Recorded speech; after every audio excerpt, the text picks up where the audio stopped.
Es un gran gusto presentar a Zvi Beckerman, que viene de la Universidad Hebrea de Jerusalén. Zvi enseña Antropología de la Educación en la Escuela de Educación de la Universidad Hebrea de Jerusalén y actualmente dirige el Centro Melton para la Educación Judía en esta casa de estudios.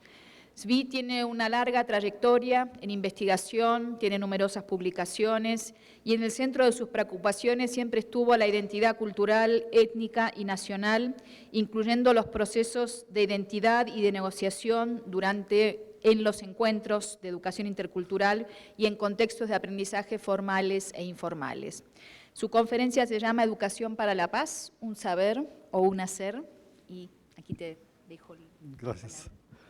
La única parte seria que tengo en la presentación es agradecerle al centro, al Departamento de Investigación Educativas y a las profesoras Dussel y Sivera por la invitación y la amabilidad desde que llegamos. Acá termina la responsabilidad a la seriedad y pasamos a la presentación. Yo tengo varios problemas. Uno de los problemas centrales es que junto con Borges y con Wiener, el de cibernética, estoy convencido de que mapa y territorio no son lo mismo. Entonces, en el email y a través de las conversaciones por email, sé que recibí el mapa. Después vine aquí a la mañana, pregunté un poquito a la gente que venía sobre la vida profesional de ellos y las expectativas de la presentación y entendí inmediatamente que tiene razón Wiener, el mapa no es el territorio. Entonces se me mezclaron las cosas en la cabeza. Siempre voy a poder culpar todo al hecho de que me pidieron que hable en castellano y a pesar de que castellano es el lenguaje en el que nací, está un poco oxidado. Entonces, si no va bien, recuerden que el problema es el lenguaje. ¿Okay? También, después de que Mijalí nos habla, es muy difícil hablar. Él es organizado, es serio, es mucho más civilizado que yo, porque él es griego, y los griegos son civilizados, como todos sabemos. Son la mitad de la tradición occidental, la otra mitad son, dicen los judíos, pero no es verdad. Ahora, recuerden, o sea, no iba a empezar así, pero no, escuché ya demasiado, entonces tengo un profundo interés en la lógica en la que no creo, recuerdo siempre a Bauman, el sociólogo decía que si hablamos de tradición es porque ya no está. Entonces, la lógica me extraña. Es decir, hablamos de educación de paz. Al parecer, paz no está. Pero paz no está, no porque la educación la hizo desaparecer. Entonces, si la educación no tiene nada que ver con la desaparición o aparición de la paz, ¿por qué hablamos de ella en educación? Entonces, acá hay un false logic, una falsa lógica que siempre me tiene preocupado, cuando lo más que me preocupa es por qué pensamos, no nosotros, pero nuestros gobiernos, que la educación es la solución para todos los problemas de la sociedad, que todos sabemos que no es. Ok.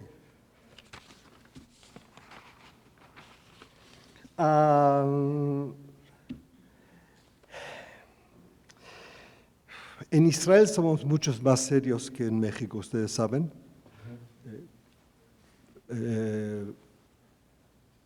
Nosotros enseñamos un valor por año, no uno por mes.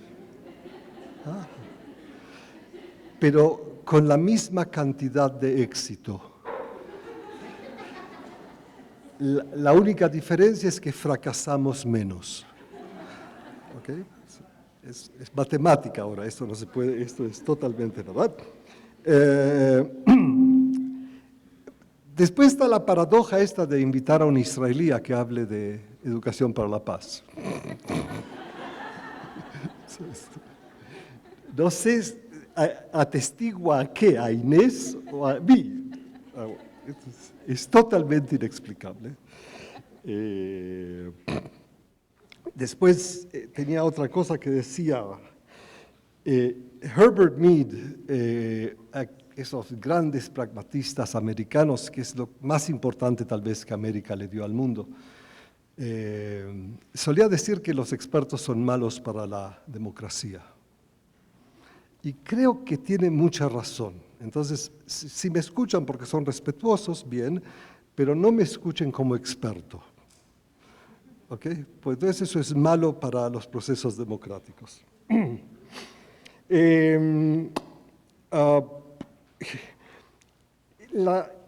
Está registrado el nombre de la conferencia y quiero ya terminar mi respuesta. ¿Qué puede hacer la Escuela por la Paz y los Derechos Humanos? Yo escribí la respuesta, es poco o nada. Y inmediatamente pensé, bueno, me van a acusar como siempre de que no soy optimista. La verdad es que no soy. Más aún, creo que la esperanza es el opio de los pueblos. Y más aún, el opio de la educación. Lo que no significa que no se pueda hacer nada. Lo único que significa es que se puede hacer poco. Y todos los que quieren hacer mucho terminan haciendo mal, porque no entienden el sistema. O así yo creo. Bueno, esas fueron las introducciones. Para empezar, una iluminada lección de sociología. Les entrego la sociedad en su complejidad. ¿La ven? Así es la sociedad en su complejidad. Por supuesto que la cuerda que ustedes ven es menos organizada de como aparecía al principio, es más parecida a lo que ustedes ven ahora, pero sin que el GAT esté jugando detrás de ella. No sé si sale bien en inglés, pero God, GAT, CAT, ese fue el intento. No tenemos un gran Dios o un gran ¿cómo se dice cat? Gato detrás del asunto. Lo importante es tratar de entender los elementos primarios. ¿Okay? Que si los vemos en última instancia son estos. Son bundles de fibra, muy cortita. Muy cortita. Puede ser de algodón, puede ser de oveja, pero cortita. ¿Qué necesita ser peinada? Y después, para que podamos ver después que es peinada, que son pequeñas fibras separadas, que no son nunca una cuerda. Para que se vuelva una cuerda, alguien tiene que darle vueltos. ¿Entienden? ¿Me explico?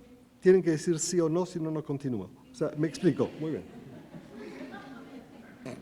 Y entonces se va creyendo la cuerda de pequeñas fibras cortas. O se hace como mostré antes o como se muestra ahora. Ustedes conocen la máquina. Sí. Y así se vuelve una compleja cuerda, que es la sociedad con la cual empezamos. ¿Ok? Terminó la lección en sociología. Ahora pasa a la conceptualización de la lección iluminada de la sociología.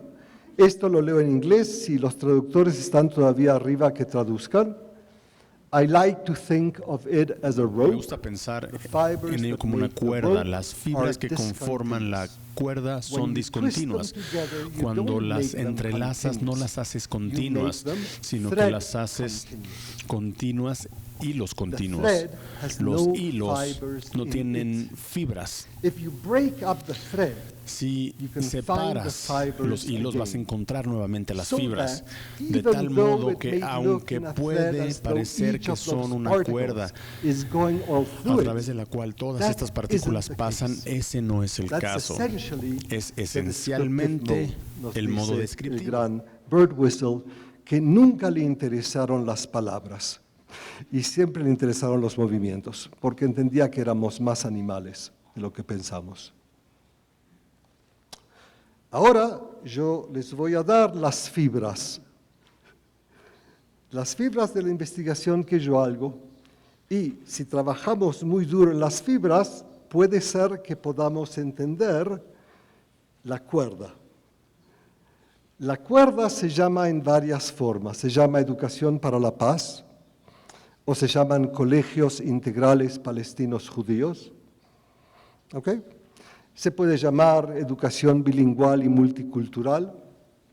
Ese es el gran nombre de la cuerda. Para entenderlo hay que hacer mucho trabajo de fibra.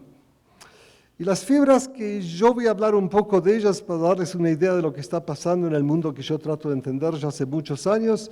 Las fibras son padres, son maestros, son estudiantes. Estas todas son fibras expectadas, o sea, la gran mayoría de la investigación educacional se ocupa de estos grupos de personas. Pero para mí las fibras son también las leyes que dicen que el Estado de Israel puede ser un Estado judío democrático que nos lleva al mundo judicial. También las fibras es el Ministerio de Educación, las fibras también es el conflicto palestino-israelí. Las fibras también son los nombres que tenemos de las fibras, y esos son los que me preocupan más todavía. Por alguna maldita razón, yo fui nacido, no, eso no es maldito que fui nacido. O sea, puede ser que sí para algunos, pero no a eso me refería.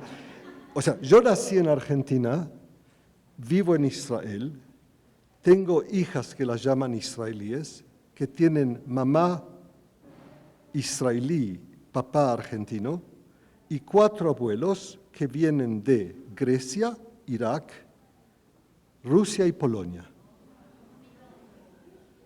El wow es que las llaman israelíes. O sea, ¿cuánto idiota puede ser? O sea, ¿cuánta blindness, cuánto ceguera puedes tener para querer llamar a alguien con un nombre así? Entonces, esos labels para mí son muy problemáticos y por lo tanto son fibras muy importantes de mi investigación. Y por supuesto que yo soy más importante todavía porque lo último que puedo decir es que yo entiendo algo, entonces tengo que entender por qué no entiendo, entonces me reviso a mí mismo como researcher todo el tiempo, es decir, básicamente trato de averiguar los lugares que no veo, que es muy difícil ver los lugares que uno no ve y por lo general se fracasa, pero hasta que no entendamos que no vemos algo, no vamos a entender qué es que vemos, porque el mundo está organizado a través del no ver para ver. Entonces, algo hay que hacer con esta información y es sobre mí. Entonces, yo soy una fibra más de la investigación. Creo hasta hoy en día que mi mejor artículo, no tengo ninguno bueno, pero el mejor de los malos, se llama Siempre bajo suspicion, suspicia, siempre bajo sospecha. Y ahí le explico, lo divertido del artículo es que conocen al antropólogo, ¿cómo se llama? Dyson. ¿Cómo se llama? Dyson, ¿no? El crítico.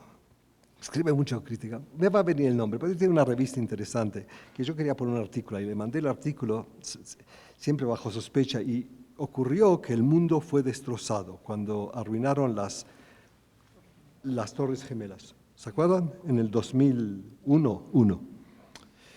Entonces, él ve el artículo y dice, Tzvi, me gusta, quiero publicarlo, pero ¿podrías introducir algo respecto al desastre que hubo en Estados Unidos? Yo no me lo podía creer, que una persona tan crítica, que me pensaba que él era realmente el centro del mundo, y todavía le decía un israelí que no le cayeron las... o sea, pero sabe lo que es un poco este asunto, se lo hace más a otros que a ellos mismos, pero igual. Ese tipo de situaciones me interesan, pues yo soy parte de ellas, y en ese artículo yo describo mi propia sospecha contra mí mismo y cómo en cualquier lugar donde me posiciono alguien sospecha de mí. Y pensar que eso no es parte de la investigación es ridículo. Hasta mi señora era sospechosa de mí. ¿No? Y yo de ella. ¿Claro? También me ocupo de las fibras que son las ideologías. No sé exactamente qué son, pero se habla de ellas mucho, entonces me interesan. Y otros resources. Tengo otras fibras de las que no voy a poder hablar hoy. ¿Okay? Entonces, tengo 14 años ya, acá dice 12, que sean 12, tengo 14 ahora. 14 años investigando un fenómeno educacional. Cuando yo digo educación no refiero nada que tenga que ver con el aprendizaje. Cuando yo digo educación solo hablo de colegios que no tienen nada que ver con el aprendizaje. No hay que olvidarse eso. Entonces yo tengo 14 años de mirar a un fenómeno educacional, que son los colegios creados en Israel, integrales para palestinos y judíos. Quiero enfatizar que cuando hablo de palestinos ciudadanos de Israel, no palestinos fuera de los límites reconocidos internacionalmente del Estado de Israel. ¿Okay? Que sea claro, porque son distintas poblaciones, no porque las estoy separando nacionalmente, simplemente socioeconómica, culturalmente son poblaciones distintivas. Y básicamente lo que hice durante esos años no creo que se puede llamar un estudio longitudinal, está muy cerca, pero no es. Hice cientos de interviews con quien se puedan imaginar, los que limpian el colegio, los padres que mandan al colegio, los maestros, los estudiantes, etc. Tengo cientos de horas de videotape de clases dadas principalmente en primero, tercero, cuarto, quinto y sexto grados, tomando recording, registrando la actividad que se hace dentro de las clases. Mucha actividad no formal fue registrada a través de video o a través de observaciones. Y también producimos una serie de estudios del proceso de desarrollo de chicos dentro del colegio y en colegios paralelos uninacionales. Okay, Israel tiene colegios para distintas secciones de la población. No está prohibido moverse entre los colegios, pero existen separados y funcionan bastante separadamente, todos bajo el dominio del Ministerio de Educación, que es muy centralizado en Israel, a diferencia de México, que da total libertad a sus colegios. Es decir,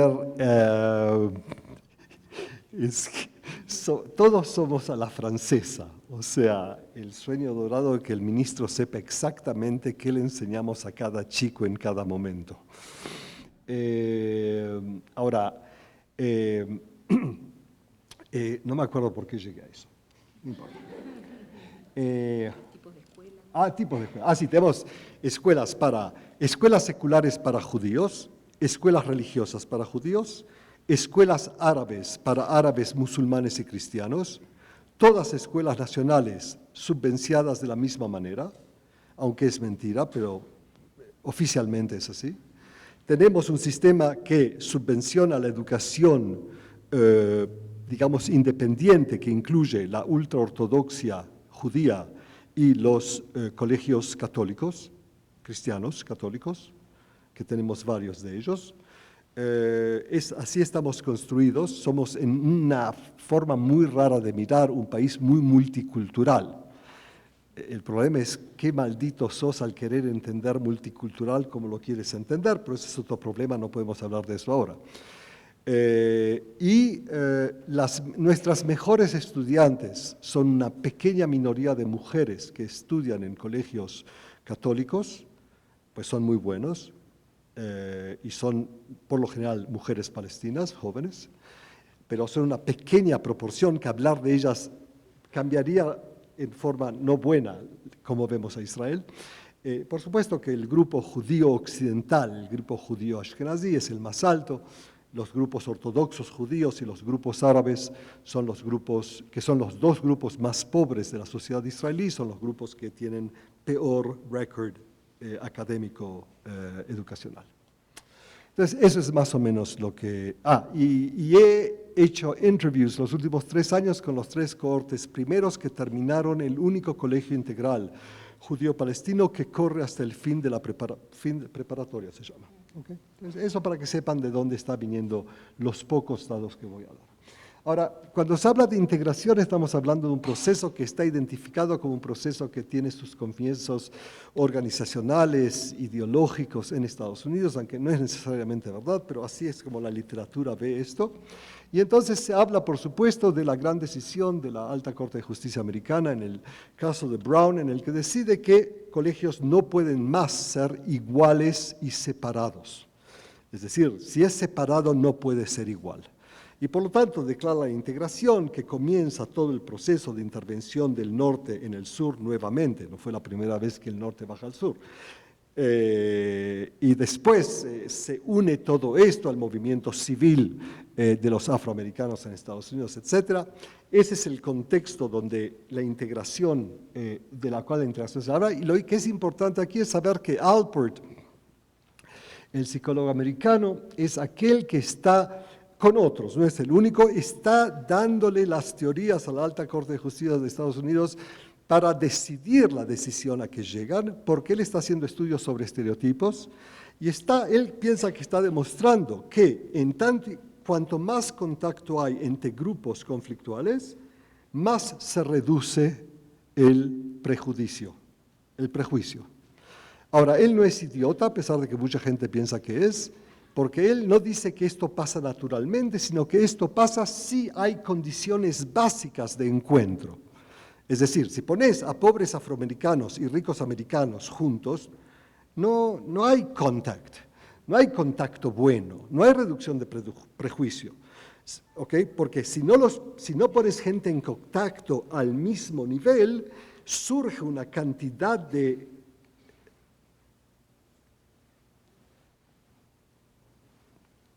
tengo todo el sistema cruzado adentro.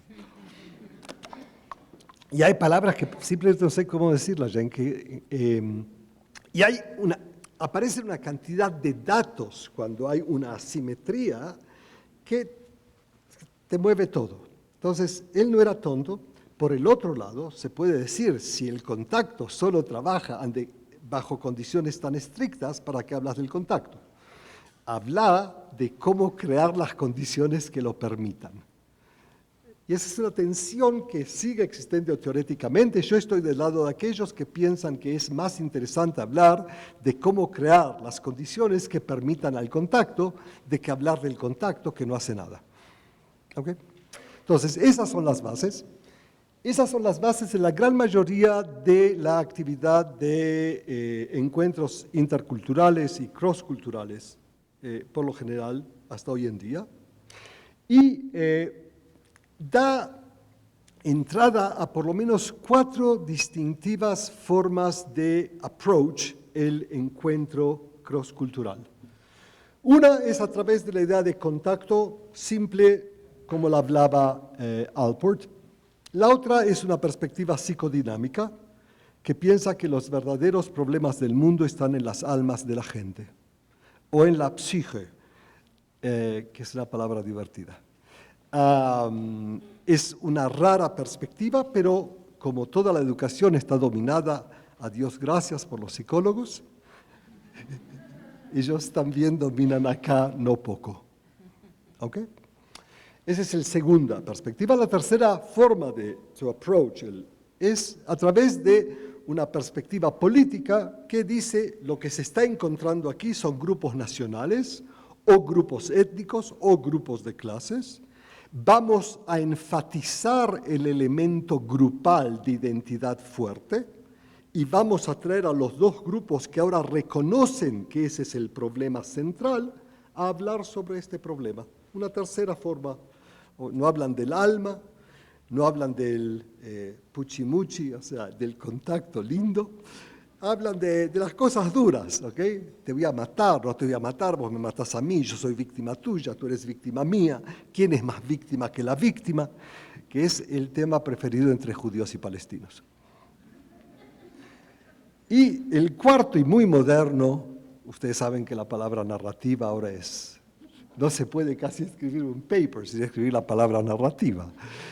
Entonces hay un modelo narrativo en el cual se piensa que narrando las historias que tenemos podemos descubrir elementos que nos llevan a entender más profundamente, etcétera, etcétera. Tenemos 4 formas de encuentro.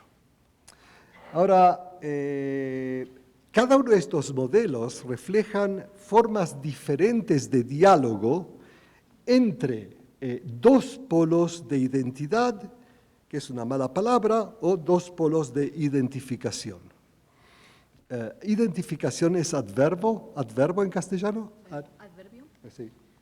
¿No? ¿Un nombre? ¿Un sustantivo? Identificación no. Identificación no es nombre. Mira, yo no sé castellano, pero yo no es...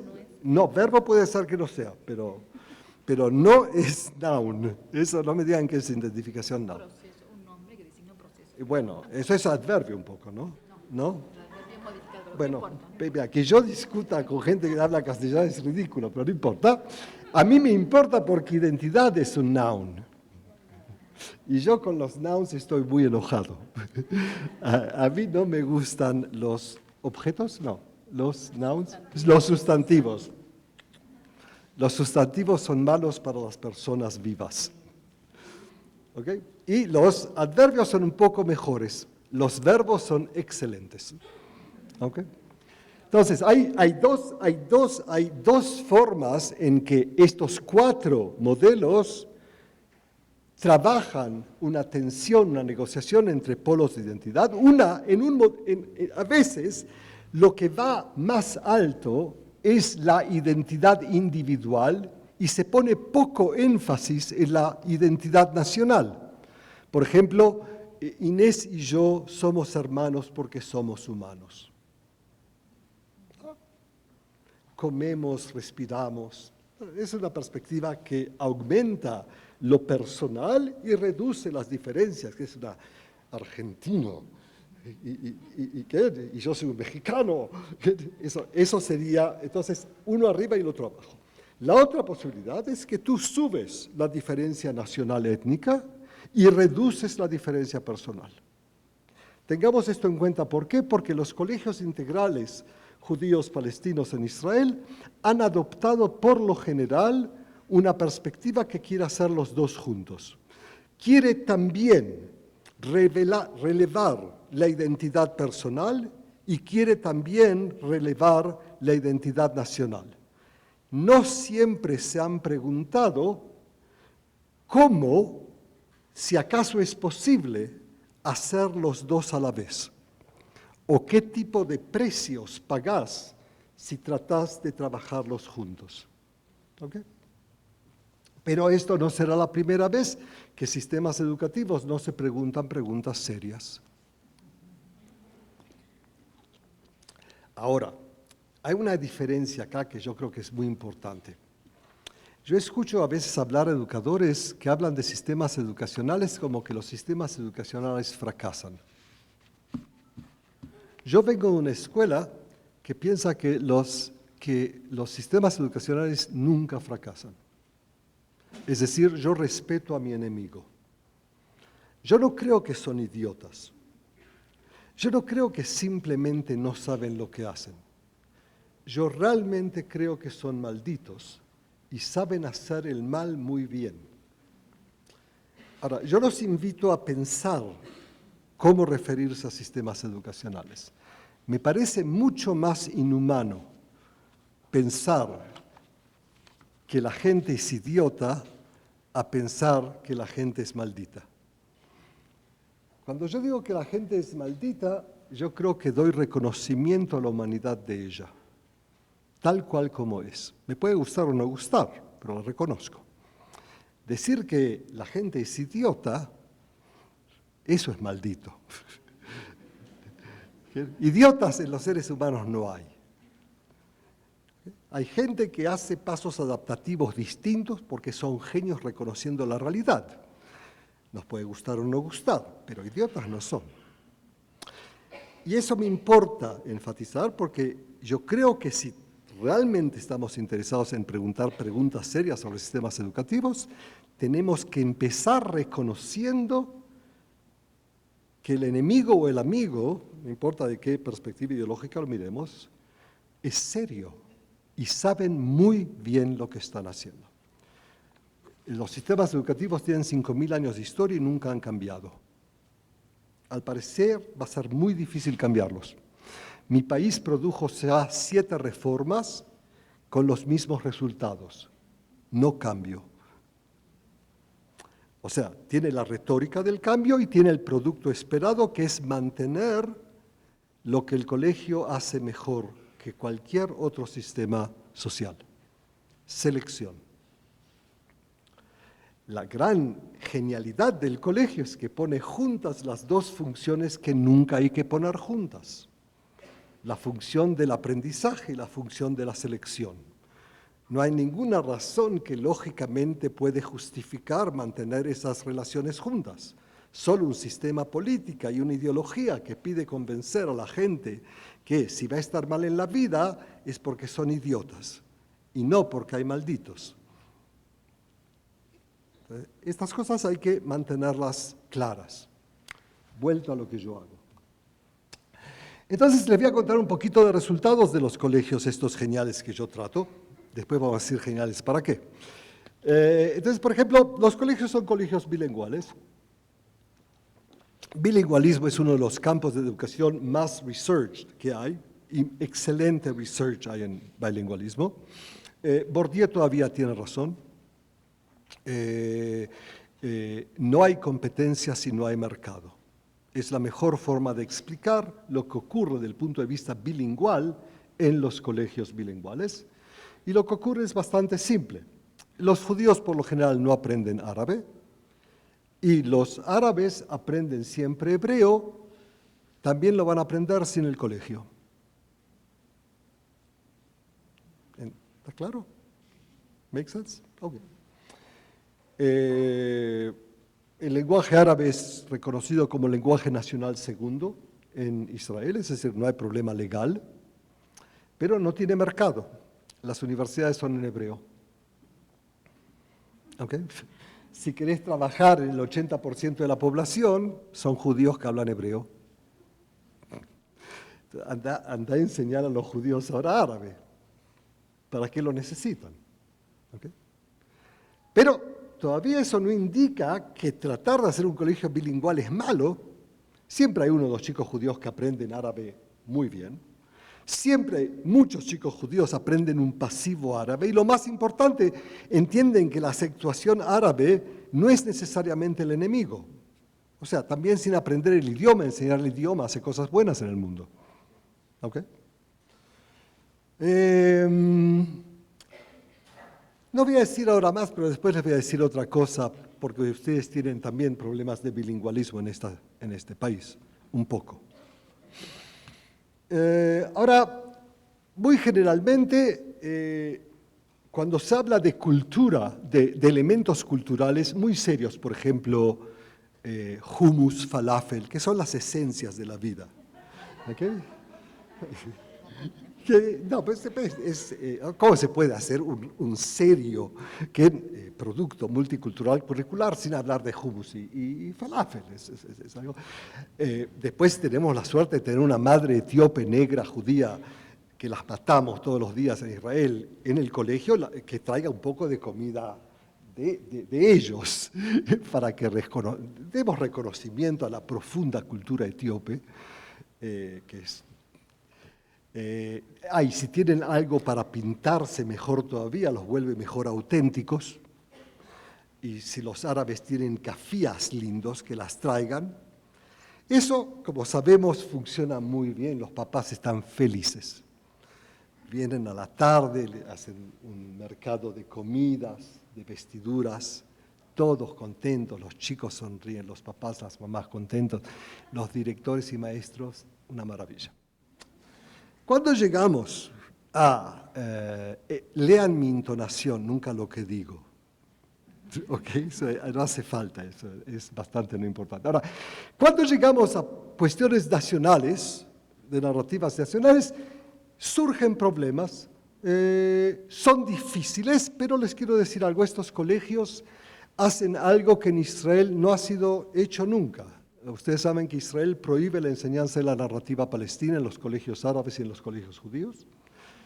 Y estos colegios, a los cuales no le permiten hacerlo, pero encuentran formas informales de hacerlo, hacen un outstanding trabajo de por primera vez demostrar que se puede hablar de temas muy duros del punto de vista ideológico de los adultos que existen en el colegio, no de los chicos no importa, y lo trabajan bastante bien, y vamos a volver sobre esto dentro de poco, pero en general tengan esto en cuenta. Cultura va bien, por eso el multiculturalismo siempre va a tener éxito y el gobierno lo va a querer. Las cosas nacionales más serias son problemáticas. Le voy a decir algo de los papás. No se van a sorprender que pienso que tal vez la definición palestina y judía no clarifica nada respecto al sistema que estudio. La mejor indicación que tengo para explicar al sistema es que son clase media alta todos. Ahora, eso no significa que sean palestinos y judíos es irrelevante. Solo significa que al parecer cuando tenés más plata sos menos negro. ¿Ok? Cuando tenés más plata sos menos palestino. Y cuando tenés más plata y sos judío, no te importa si el otro tiene mucha plata que sea menos palestino. Eso pasa lo que significa, pero es importante tener esto en cuenta. Porque el hecho de que los palestinos aquí, que son un 20% de la población total de Israel, y tienen un promedio de 30% de training académico, en este contexto, el 55% tiene training académico, eso es lo importante. ¿Okay? Y ahí lo palestino es menos importante. Yo sé que es importante porque por eso tienen problemas, pero no porque son palestinos dentro del sistema cultural que estoy investigando. Eso tiene que ver con un sistema político, no hay que olvidarlo, pero no hay que confundirse. Los judíos están acá representados como siempre, tienen el 80% de la población académica. Bueno, si es clase alta, si es clase baja, no. Pero si es clase alta, 80% académicos. Entonces, todos tienen tendencias liberales. Yo no sé cómo ustedes se relacionan al liberalismo. A mí los liberales no me gustan. Principalmente no me gustan porque creo que Dumont es el que los mejor definió, diciendo que los liberales están tan comprometidos con la igualdad que cuando encuentran a alguien no igual lo tienen que matar. Me parece que es una buena descripción de lo que somos los liberales. Entonces, tienen tendencias liberales, pero no son de izquierda necesariamente, los judíos por lo menos. O sea, nadie ahí es un loco derechista, pero hay muchos con inclinaciones liberales derechistas. Por ejemplo, pueden respirar los palestinos. Está bien. Entonces la idea de estas ideologías políticas sí tienen lo que ver con los padres, pero no demasiado. Están por lo general preocupados por identidad los papás. ¿Okay? Por ejemplo, los palestinos están preocupados de que haya demasiada relación y que lleve a algún desarrollo romántico, lo que mucho asombra a los judíos, que no pueden entender cómo los palestinos no quieren casarse con ellos, a pesar de que claramente los judíos no tienen ningún interés en casarse con los palestinos. Entonces, eso los preocupa.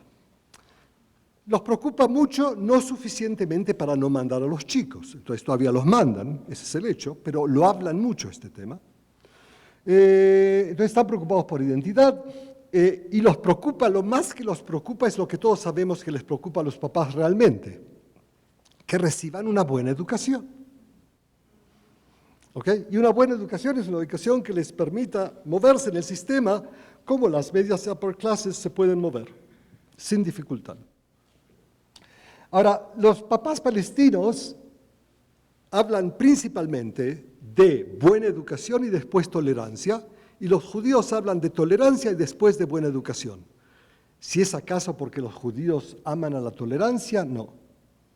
Hay que tener en cuenta que los palestinos no tienen opciones educacionales buenas dentro del sistema árabe que les hemos creado. Entonces buscan las buenas opciones o en colegios judíos a los que pueden ir legalmente o en colegios integrales. Los judíos tienen plenty of oportunidades educacionales excelentes en los colegios judíos. Entonces, para ellos eso no es el problema. Entonces, pueden darle a la tolerancia el primer lugar. ¿Okay? Bastante de los papás por el momento. ¿Qué pasa con los chicos?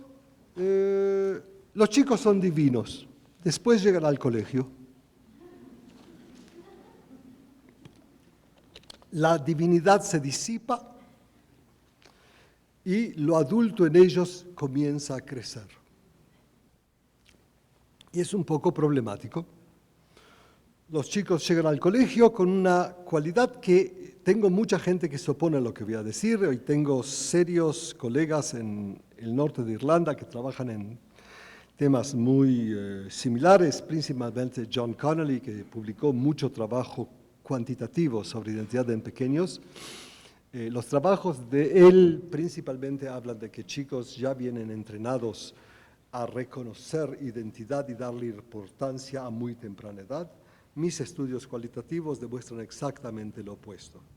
O sea, no estamos en desacuerdo que los chicos de muy temprana edad reconocen a qué grupo pertenecen.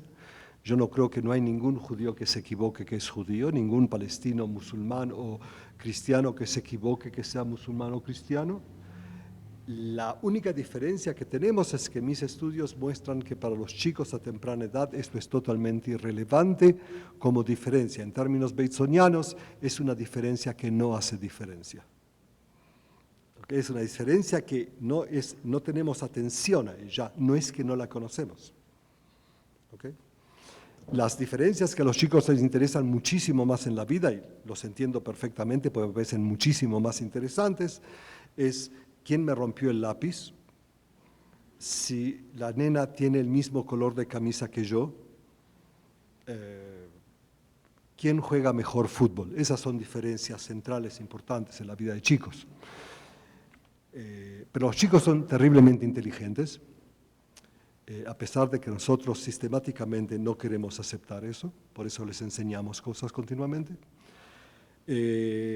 Los chicos son tan inteligentes que cuando los researchers llegan al colegio, como yo, se ríen de mí. Ellos me sirven la identidad que yo busco porque ellos saben que la busco.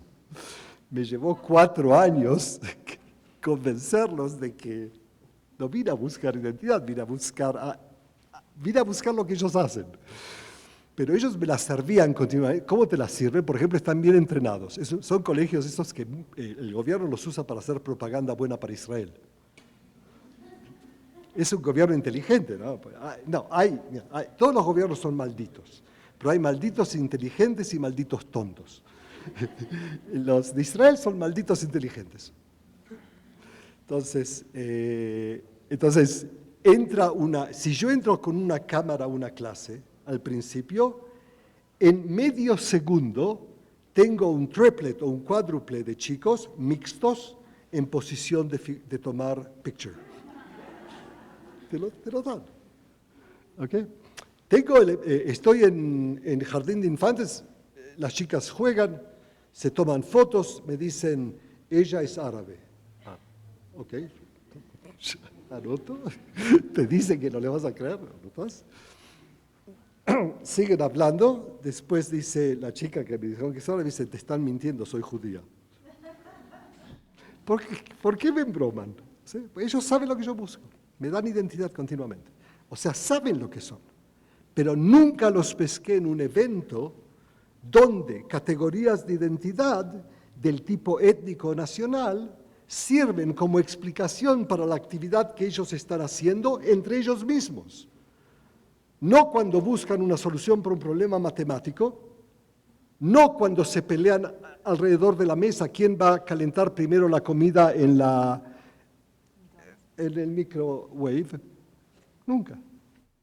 Esto es cuando son chicos. Pero los colegios son tan exitosos que también a chicos inteligentes logran enseñarles el sistema. Entonces, a medida que crecen, las categorías identitarias, nacionales, étnicas, se vuelven más explicativas de los sistemas en los que ellos participan y son usadas por ellos. Es decir, que el colegio no solo es maldito, sino que es genial. Trabaja perfectamente bien. Lo hace excelentemente bien. Pero los chicos, en general, les voy a decir algunas cosas que aprendimos de ellos. Primero, ya les dije que no le prestan atención a la identidad cuando son chicos, cuando son grandes más. Tienen perspectivas muy complejas de la realidad israelí-palestina. Eso es muy lindo. Estos chicos no son tontos. Y lo que mejor tienen es que no tienen miedo de hablar de complejidad, que es exactamente lo que identifica a los adultos, que por temor a hacerle daño a los chicos, no hablan de cosas de tal manera que los chicos saben que no les hablan de cosas que son importantes y por lo tanto piensan que son serias. O sea, que es exactamente lo que pasa. Entonces, estos chicos no. Estos chicos, como les hablan de las cosas, los maestros cuando hablan de cosas nacionales están aterrorizados. Son héroes cada uno de ellos. Viven en un mundo dafuk lekol davar, un mundo messed up. Legambre viven estos maestros. O sea, no son tontos. Tienen miedo no porque alguien les va a pegar, porque no saben, los papás quieren algo, el ministerio quiere algo, ellos quieren algo, ellos cuidan a los chicos. Entonces hablan de estas cosas con temor, los chicos no. Hablan simple. Estos ven así el mundo, estos así los ven así, yo creo que este tiene razón, yo creo que este está mintiendo, ningún problema. Eso es hermoso y eso es producto del colegio. Ahora, lo que no es claro es que la tolerancia y la complejidad que los alumnos demuestran dentro del colegio es transferible a contextos fuera del colegio. Eso es bien sabido de investigación sobre Contact también, es decir, no siempre es claro que si yo puedo decir que mi amigo palestino o mi amigo judío, o no decir siquiera, simplemente tengo amigo, y puedo decir cuando me dicen este es judío, este es palestino, sí, pero estos son los buenos. ¿Okay? No veo, esto no lo transfieren afuera, o muy poquito lo transfieren afuera. Un poco sobre los chicos. Maestros, pobrecitos. Primero de todo, santos benditos aquellos que me aceptaron a mí y a mi team de research dentro de las clases de ellos con 2 videotapes y con 4 o 5 micrófonos y con 2 asistentes escribiendo y conmigo hinchando la paciencia todo el día. Y encontré, digamos, aproximadamente 8 maestros que durante el año aceptaron esta maldición. Fueron muy amables, continuamente muy amables. Los maestros me parece que son aquellos que más seriamente se benefician del experimento. Porque para ellos el colegio no es un experimento. Para ellos el colegio es una realidad de trabajo. Y eso toca sobre las expectativas de Alport de contacto. Crea una simetría entre judíos y palestinos muy seria. En general, los colegios son una demostración que simetría estructural puede ser creada en la sociedad israelí. Son 2 maestros por clase, un judío y un palestino, 2 principales, un judío y un palestino, comités de padres unidos. Es fantástico. Todo no se puede mantener porque cuesta demasiado plata, pero eso es otro problema. O sea, va a ser realmente solo para los ricos. Pero los maestros que se desarrollan y aprenden uno de los otros cosas fantásticas. Se ve amistad entre ellos, amistad no tonta, amistad con dificultad, pero amistad. Se ve una población palestina de mujeres. Recordemos que en Israel maestro significa mujeres mal pagadas. Que sea claro, o sea, la palabra maestro esconde la realidad. Mujeres mal pagadas que tienen 2 jobs, ¿sí? Uno es ser maestro y después en la casa trabajan todo el día también. Esas son las realidades de la maestría. En Israel, acá me imagino que es totalmente distinto, ¿no? O también maltratan a hombres en este país, es otra posibilidad.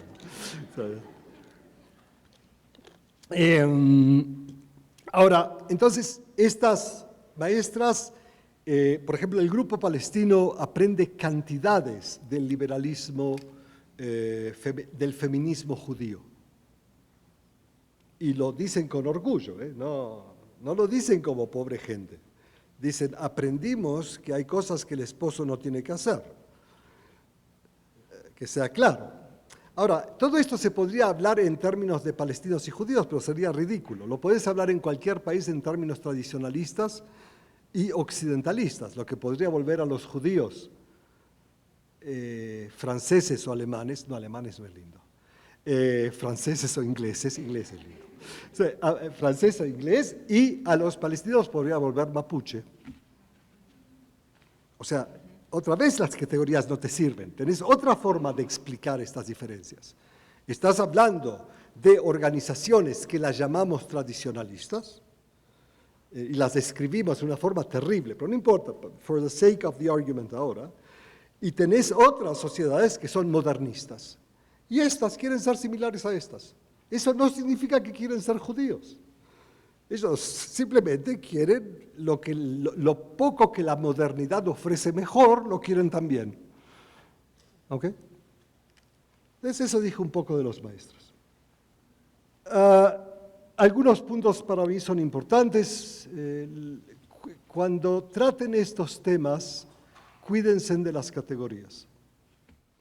Las ciencias sociales han sido totalmente irresponsables, utilizando categorías folcloristas y no analíticas.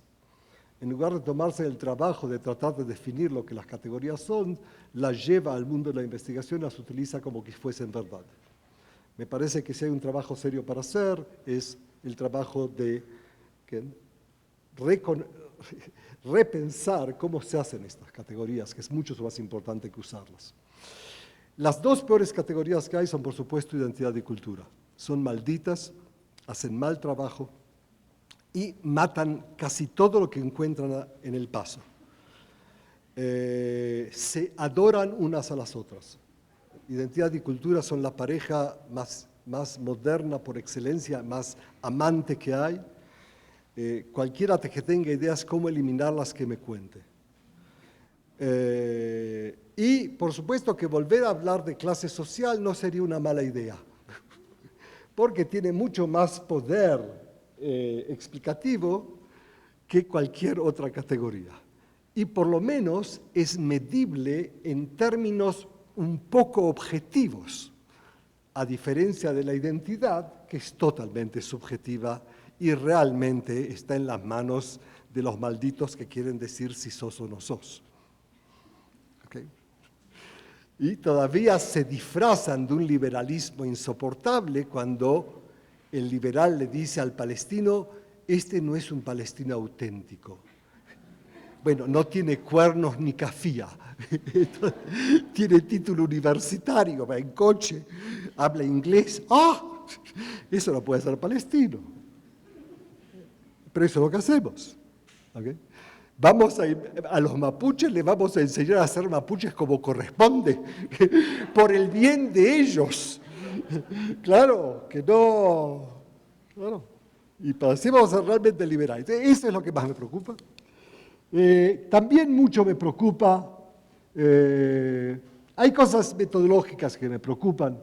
Siempre recordar que trabajamos, como Marx bien nos enseñó, sobre stages que no hemos construido y prestar atención a quién los construyó, cómo fueron construidos, cómo nos movemos en ellos, cómo el stage nos arma el movimiento. ¿Okay? Hay otras cosas que me preocupan, pero no hay tiempo, me dijo Inés. Los adultos tienen que encontrar una forma de seriamente prestar atención a los niños. Nos pueden realimentar el mundo metafórico en formas que no podemos imaginar. Eso no significa destruir la sociedad nuestra, no se preocupen. Dar un poco de espacio a las formas en que los chicos nos pueden enseñar a repensar las relaciones tal cual como nosotros las vemos. Y no ser románticos sobre la educación. Eso lo dijo Mijalinos muy bien antes y es muy importante. La educación no está para salvar al ser humano. ¿Okay? Nunca estuvo, nunca va a estar.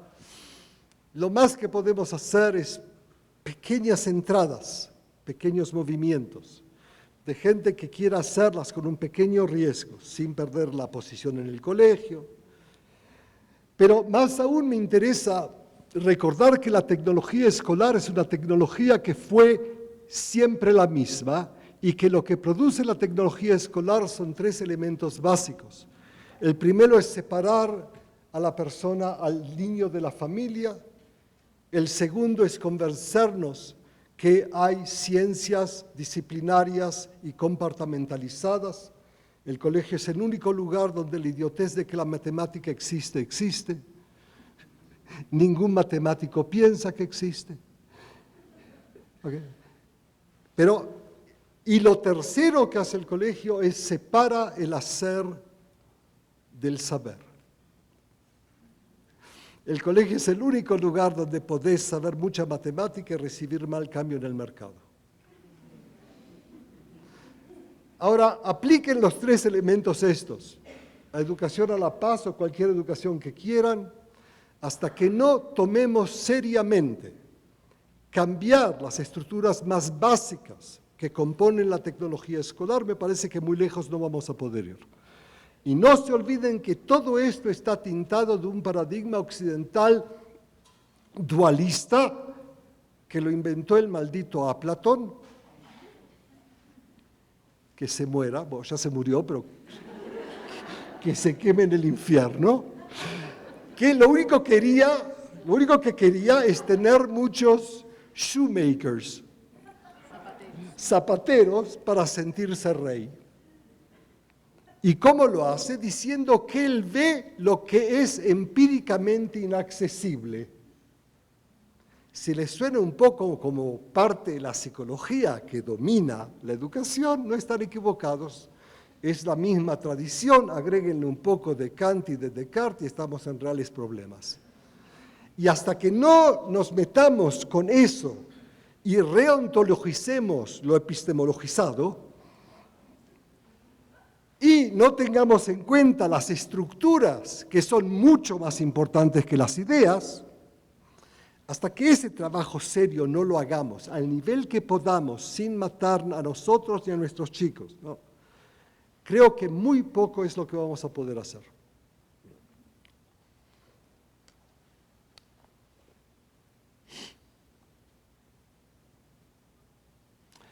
Última palabra, porque pasé los 10 minutos seguro. ¿Está bien? Ok. Respecto a lo que alguien preguntó respecto a un tema, miren, Papert de MIT, tiene un paper que escribió a fin de los 80, donde él describe cómo van a derrotar a la computadora en el sistema escolar. Entonces, él sugiere 2 formas, y tuvo razón. La primera es volver a las computadoras un tema de estudio. La segunda es crear un laboratorio para usarlas. ¿Qué estaba diciendo este genio?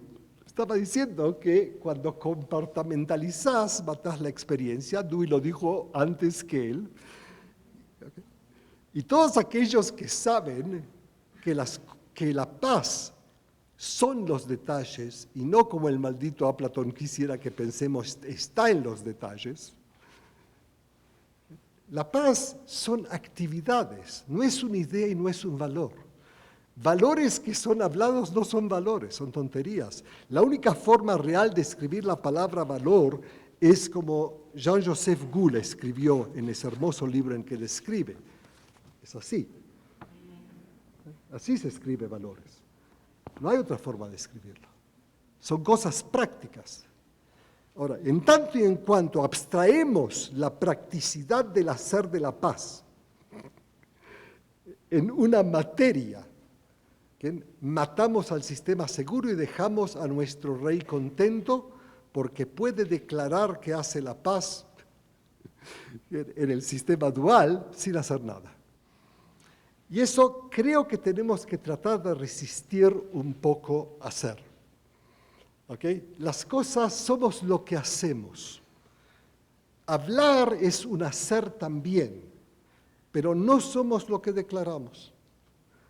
Y los chicos son genios en identificar el gap entre actividad y declaración. y los odiamos, especialmente cuando son nuestros hijos chiquitos, cuando todo el tiempo están apuntando a los lugares donde el gap es demasiado grande. Reducir el gap, creo que es el commandment, ¿sí?, central de una educación seria, lo que se llama crítica. Termino acá por el momento, hasta la próxima vez. Muchas gracias.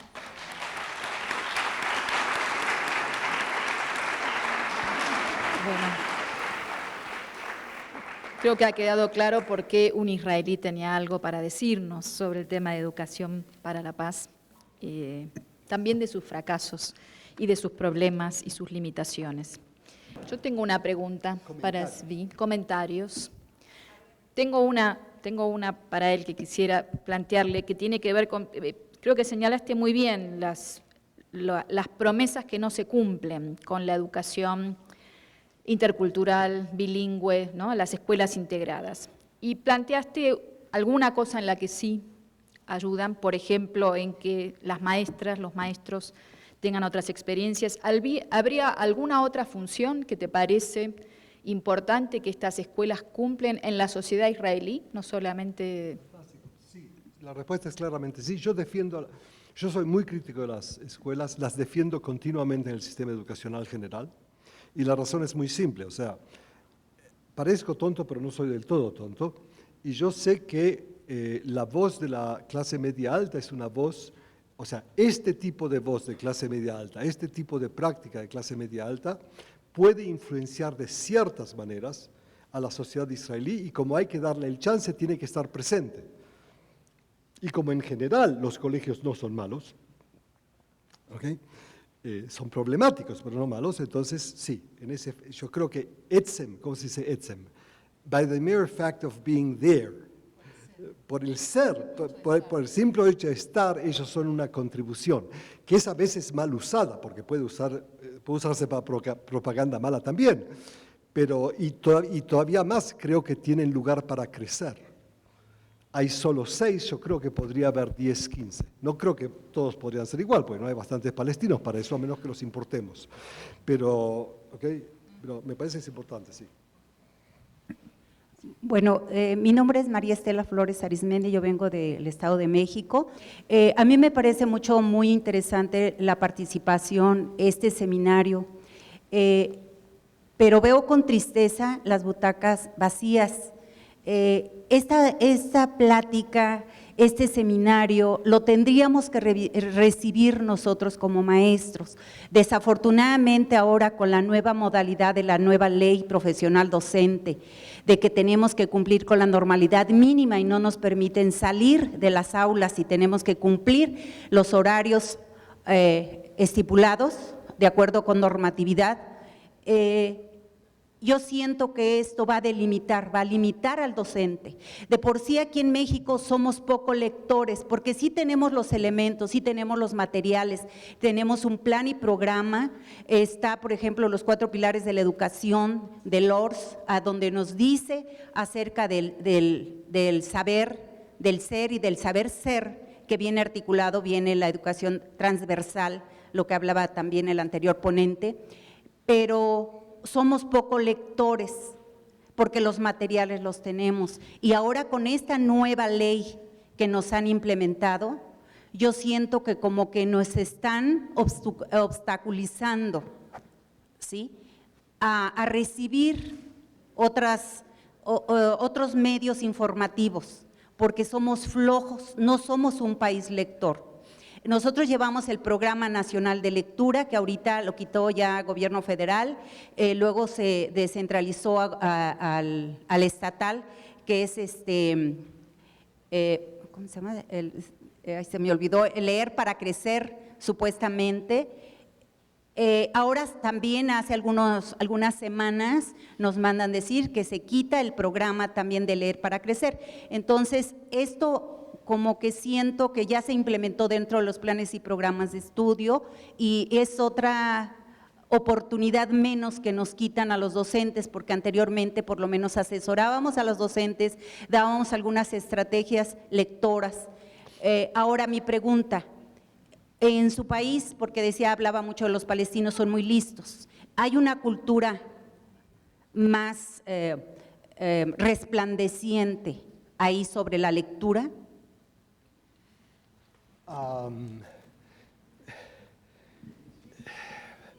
Mira, yo leo porque me pagan para eso. ¿A vos te pagan para leer? ¿Te pagan para leer? Bueno, eso de seguro que es una buena razón para que no leas. Ahora, Rancière hizo no malos trabajos, mostrando que también gente que trabaja muy duro lee y escribe. No hay que olvidar eso, o sea, no, eso también es verdad. Pero por lo general, nuestros maestros leen tan poco como los tuyos. ¿Por qué? Porque son mujeres mal pagadas.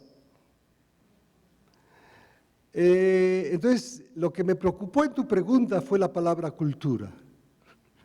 No hay culturas de lectura. Y hasta que no empecemos a ser críticos sobre el uso de la palabra cultura en cada una de las frases que usemos, el fantasma del racismo, que es exactamente lo que la palabra cultura es, no va a desaparecer. Ahora, no digo que si desaparece la palabra cultura, el racismo va a desaparecer, pero por lo menos no va a estar escondido, que eso es lo que realmente es peligroso, cuando está escondido. No es totalmente… Ahora, tenemos una de las poblaciones con lectura occidental más altas en el mundo. Esa es la otra respuesta. Pero no por eso. Ya está desapareciendo, no te preocupes. Venimos de una tradición de mucha literacy, pero no te preocupes, despacito va a desaparecer. Con la modernidad nos estamos globalizando. Acá hay una pregunta vinculada con eso. ¿Qué dice esto? ¿Querés que te la lea? Ah, qué lindo. Si fuese… ¿por qué la cultura es una categoría maldita? ¿No es acaso una forma distinta de entender la cuerda haciendo mucho trabajo con la fibra? Bueno, si así la entenderían, no tengo ningún problema con la palabra.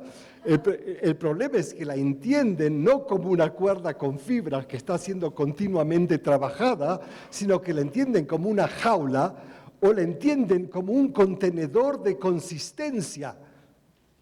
Y el problema que es que el verdadero contenedor de que están hablando estos idiotas, leaks,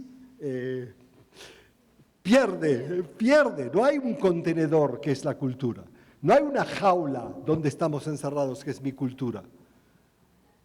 ¿Okay? Eso es lo importante. Pero si lo entenderían así, yo te firmo esto, ojalá. ¿Quién lo dijo esto? Que levante, que yo lo vea. Del EMEI. Buenas tardes, vengo de Querétaro y yo quisiera que ahondara un poquito más sobre este asunto, la brecha entre lo declarado y la acción que se genera justamente en los entornos escolares, donde se vuelve cuerpo, es decir, si los niños reconocen la diferencia, pero no es algo con lo que de pronto nacen, ¿no? Sino que la van aprendiendo en ese sistema, esta brecha entre lo declarado y la acción. Si las maestras o los maestros también están padeciendo este sistema y si los padres de alguna manera tampoco están abonando totalmente a estas categorías dicotómicas que esconden ciertos valores.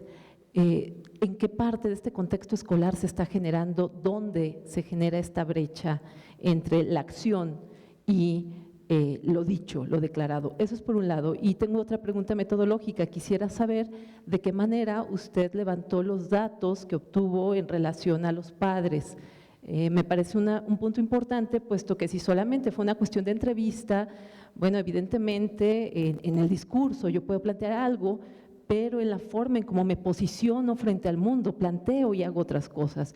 En ese sentido, me parecería muy relevante saber cómo obtuvo estos datos, dado que si es solamente una declaración discursiva de los padres, bueno, sí implica que a lo mejor están diciendo una cosa y haciendo otra, y otra vez regresamos al asunto de lo declarado versus la acción.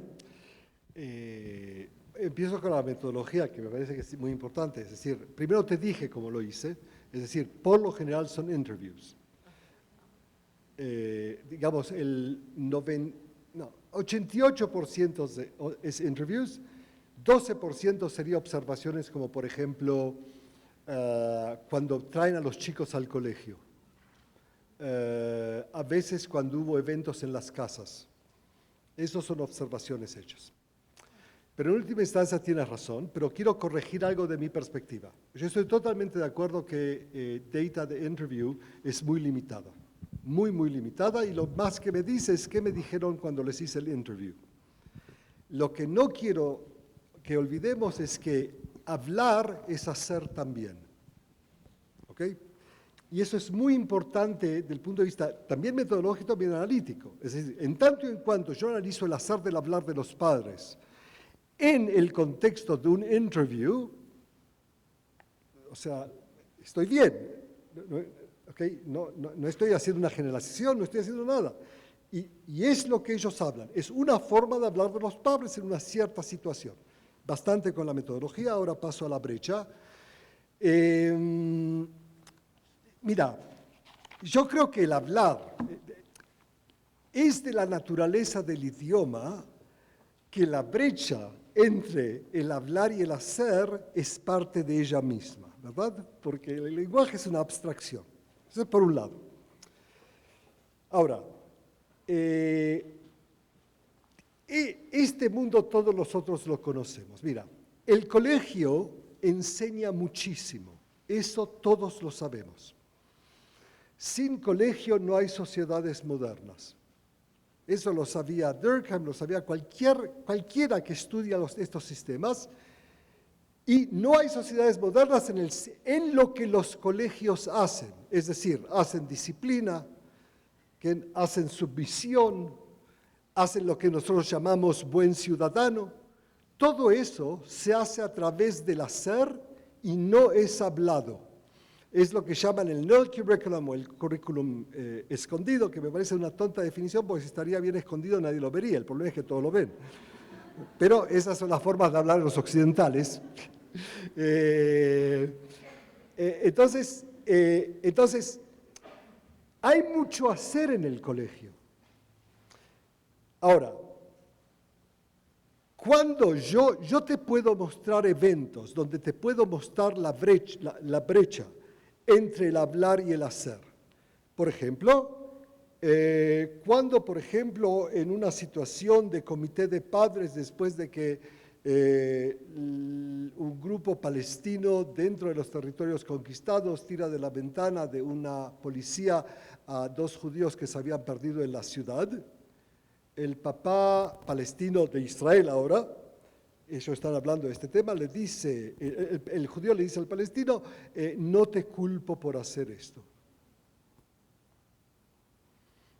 Bueno, una más grande brecha que esa no puedes pedir, ¿verdad? Ahora, te puedo mostrar, porque eso se hace con el lenguaje, o sea, es una actividad de lenguaje, no se hace de otra manera. ¿Okay? Lo mismo, te puedo mostrar millones de ejemplos de actividades con chicos, entre maestros y chicos, entre padres y directores y maestros, todos iguales. Donde esa brecha se está produciendo porque somos lerdos no en leer. La lectura no le hizo bien a nadie, o sea, nadie se muere sin leer. La gente no necesita leer para ser inteligente, la gente sabe lo que hace en el mundo social. Lo que pasa es que el mundo social está organizado para que esa sabiduría del saber social que todos los humanos tienen por el mero hecho de ser humanos, la tenemos que esconder. ¿A qué me vas a decir que las mujeres no saben cuando las explotan? Memeche, que son idiotas, que necesitan un gran filósofo para que le digas te están explotando. Por supuesto que no. Es decir, que en ese sentido hay cosas básicas que sabemos, pero en el sistema no las podemos implementar y somos inteligentes lo suficiente para no implementarlas. Pero estas cosas hay que hablarlas y hasta que no las empecemos a hablar honestamente entre nosotros, principalmente en los fracasos. ¿Cuántos papás conocés que le dicen a los chicos, tenés razón, soy un mentiroso? ¿Qué? No sé que soy un mentiroso. ¿Ok? Por un lado hay una pregunta que dice, ¿a partir de qué momento los palestinos viven en el territorio israelí? Siento no saber esta parte de la historia. Yo sugiero que la busques, pero sí te pediría que nos cuentes, aprovechando esta pregunta, un poco más sobre la historia de estas escuelas. ¿Hace cuánto surgen? ¿Qué es lo que ha pasado? ¿Cuál fue la discusión en la sociedad israelí que llevó a las escuelas integradas? Y también te pedían que abundes un poco más en esta idea de la paz no está en los detalles, sino es los detalles, quizás con la historia de la escuela. Los colegios integrales comenzaron en Israel en 1984, el primero creado fue en la única villa integral judía palestina que existe en Israel. No se van a asombrar de saber que son todas familias de media clase alta. Ahí comienza el primer colegio, el segundo y tercer colegio. ¿Qué, me están traduciendo al castellano? Dije que los colegios integrales comienzan en 1984 en la primera villa palestina judía y la única que existe en Israel, una villa junto, muy pequeña, y dije que no se asombrarán saber que son todos de media clase alta. El segundo y tercer colegio son creados a través de un NGO creado por un palestino local y un judío americano que vivía en Israel contra el consejo de los especialistas que le decían que no valía la pena hacerlo, porque son malos para la democracia los especialistas. Después se forman del 2004, el 2007, el 2011, 3 colegios más. Tú preguntas qué pasa en la sociedad israelí respecto a esto. No pasa nada porque esto no se discute en la sociedad israelí. El sistema educacional israelí permite iniciativas de padres de crear colegios que van a ser subsidiados igualmente a colegios regulares, y tiene otra cláusula que tiene su origen en darle a los padres religiosos posibilidad de influenciar el currículum, pero la cláusula es general y dice que si un 25% de padres dentro de un colegio tienen un agreement, aceptan introducir ciertos cambios curriculares, hasta el 25% de ciertos currículum pueden ser influenciados por los padres. Entonces, cuando tenés estos elementos legales, el moverse en la dirección de crear colegios especiales no es tan problemática. Entonces, no se discuten estas cosas en la sociedad, o sea, no toda la sociedad sabe que estos colegios existen. A los que saben no les importa, pues saben que en última instancia no hacen daño. O sea, no, ni para acá ni para allá, o sea, son 6 colegios. No. ¿Qué más habías preguntado? Y otro, había dicho cuántos palestinos, te sugirieron que vayas a leer, y está bien, pero solo ten en cuenta que el conflicto palestino judío comienza con el fin del imperio otomano en las zonas que en última instancia son separadas entre Inglaterra y Francia, y comienzan los problemas, se continúan y se avanzan muchísimo con la creación del Estado de Israel en 1948, en la cual entre 500 y 700 mil palestinos son desplazados de sus casas, y ellos crean las comunidades diaspóricas grandes que están alrededor de Israel, y el resto ve y estudia, que es importante. Perdón, ¿cómo era? Era la paz. Bueno, yo creo que pertenecemos a una epistemología occidental que nos ha...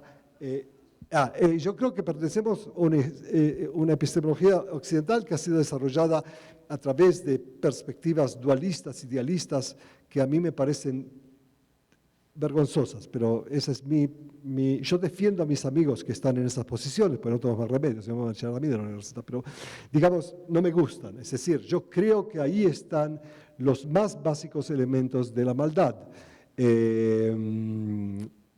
A mí me gusta dar el ejemplo de la diferencia entre holocausto y ¿qué hicieron los españoles malo? Inquisición, gracias.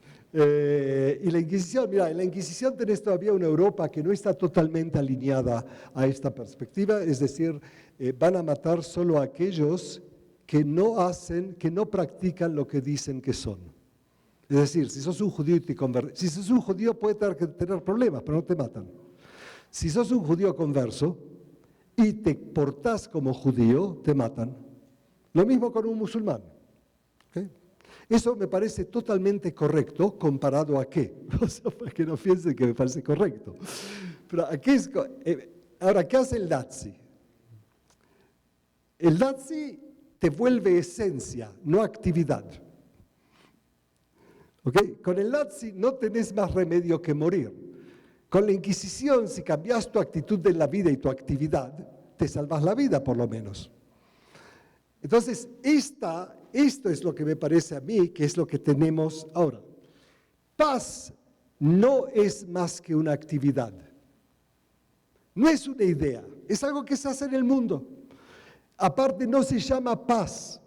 Paz es el nombre genérico de una cantidad de actividades que los liberales no les gustan hacer. Como por ejemplo, redistribuir un poco el income, que no es una mala idea. O sea, para que la gente sufra un poco menos. ¿Okay? Entonces, y dentro de eso hay otra cantidad de cosas que se pueden tener en cuenta y no las tenemos en cuenta. Entonces, tenemos que dejar de confundir sustantivos con realidades. Yeats lo sabía y escribía sobre esto todo el día, por eso él era importante en la revolución de los irlandeses. O sea, eso es lo que tenemos que reconocer. Tenemos que verbalizar lo que el Occidente ha substantizado. ¿Okay? La gran mentira es que hay algo adentro de algo. Adentro de las cosas no hay nada, hay cosas.